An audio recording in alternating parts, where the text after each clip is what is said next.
J-Bone here. Formula One returns for the 2025 season next weekend, and with every new Formula One season comes the realization that billions and billions of people do not follow Formula One. Whether it be because they think F1 is just cars going around in circles, it's not. F1 is only a sport for rich people, it's not. F1 is poorly managed, it is. Or some other reason, the vast majority of the world's population opts out of enjoying the speed, excitement, and drama that is Formula One year after year. But folks, I have decided to finally take a stand against this thought epidemic. Why? Because the 2025 F1 season is very likely going to be one of the best seasons in F1 history, and I could not live with myself if I did not do my best to onboard as many fans as possible before it begins so that they can enjoy one of the best sports seasons of their lives. So whether you need some convincing when it comes to watching F1 this season, or you are an existing F1 fan who is just looking to get even more hyped for next weekend's season opening Australian Grand Prix, here are 3 reasons why you need to follow F1 this season. Oh yeah, also be sure to toss this video a like because I'm trying to hit 2,000 likes on it so that YouTube likes me more. J-Bone! Alright, reason number 1 why you need to follow F1 this season. It's Lewis Hamilton's first season at Ferrari after his shocking Mercedes exit. The craziest transfer in sports history was not Babe Ruth to the New York Yankees, Wayne Gretzky to the LA Kings, or Luka Doncic to the LA Lakers. It was Lewis Hamilton to Ferrari. Before you come after me in the comments, sports fans, hear me out. Lewis Hamilton spent 12 seasons as a driver for Mercedes-AMG Petronas F1 team. Over the course of these 12 seasons, Lewis started 246 Formula One Grand Prix, the most race starts by one driver with a single constructor by a lot.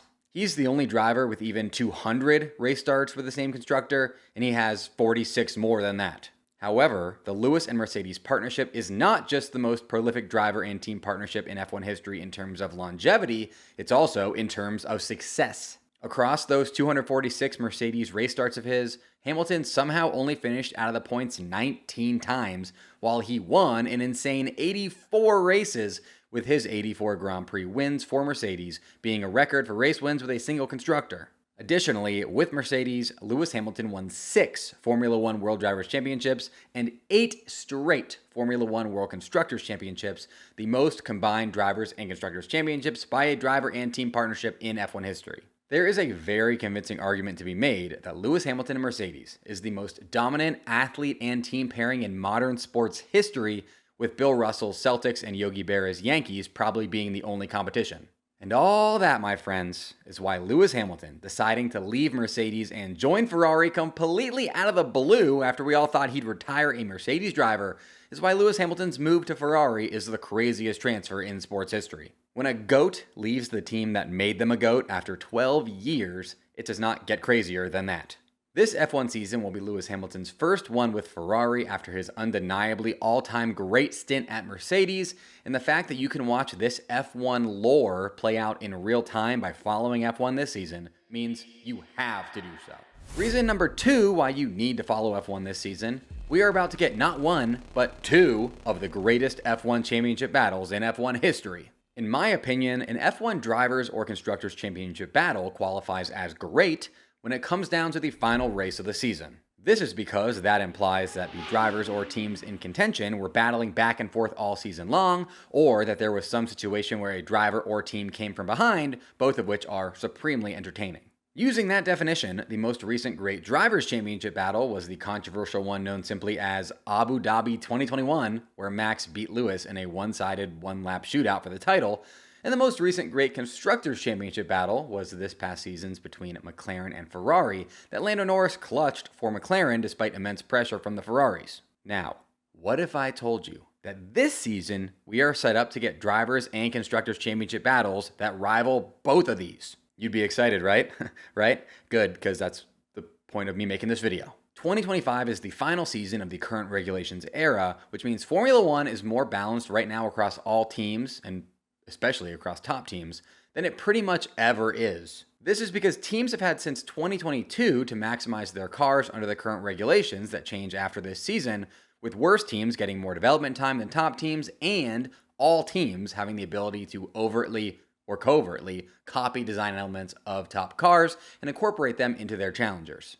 Recently, the final season of regulation eras is when we've seen enough parity for championship battles. Look back to 2021, the end of that regulation era, as an example, as it's when Red Bull were finally able to challenge Mercedes for the Drivers' Championship. However, because we got the parity usually reserved for the final season of a regulation era halfway through last season, when Ferrari and McLaren caught up to and maybe even surpassed regulation era dominators Red Bull, just imagine how crazy close the drivers and championship battles are going to be this season.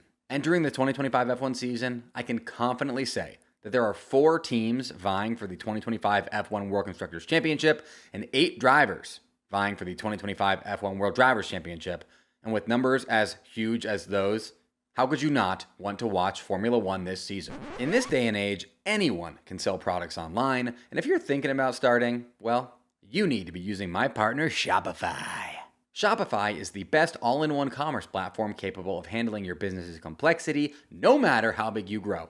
Step up to Shopify and harness the best converting checkout and the same intuitive features, trusted apps, and powerful analytics used by the world's leading brands like Ruggable and Allbirds. Why spend time trying to build an online store with someone besides Shopify when Shopify stores convert the best? I mean, come on, use Shopify. One thing I love about Shopify is that it is there to help you scale. Whether you're doing 1 order a month or 10,000 orders a month, Shopify is going to be there for you.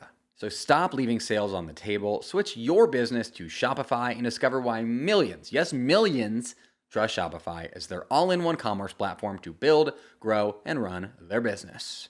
Sign up today for your $1 per month trial period at shopify.com/fbone, all lowercase, very important, all lowercase, just like that, right there. That's 1 month for just $1 at shopify.com/fbone, shopify.com/fbone. And reason number 3 why you need to follow F1 this season, following this season's F1 rookies is going to be highly entertaining. Get a load of this crazy sports fact. 6 of this season's 20 Formula One drivers are rookies. That is 30%.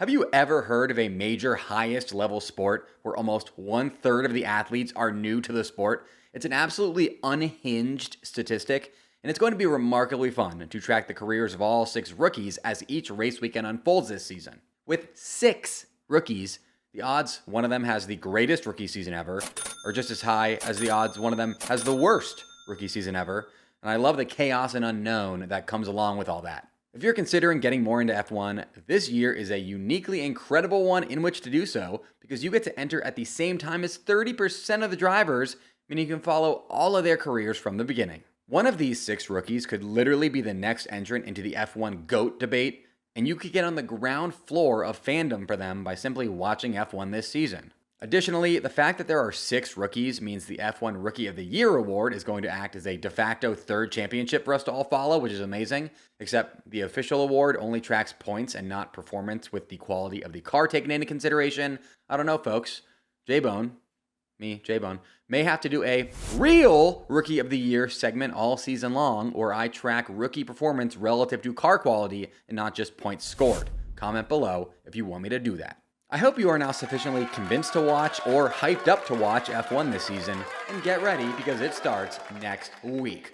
Toss me a subscription now and ring that notification bell so that you'll get my season opening F1 Australian Grand Prix preview next week, right when it drops. And while you're doing that, don't forget to like this video so that YouTube likes J-Bone more. Special shout out to my top YouTube channel members: Joe Max's number 1 hater Snow, Brian Linton, Wolf Loves Racing, Waffleophagus, Melissa Cruz, The Tater, Elmar Zuber, Daddy Fed, Ilkin Mustafa, Evan David Hake. Mash that join button just below this video to get your name shouted out right there in future videos. Until next time, folks, J-Bone!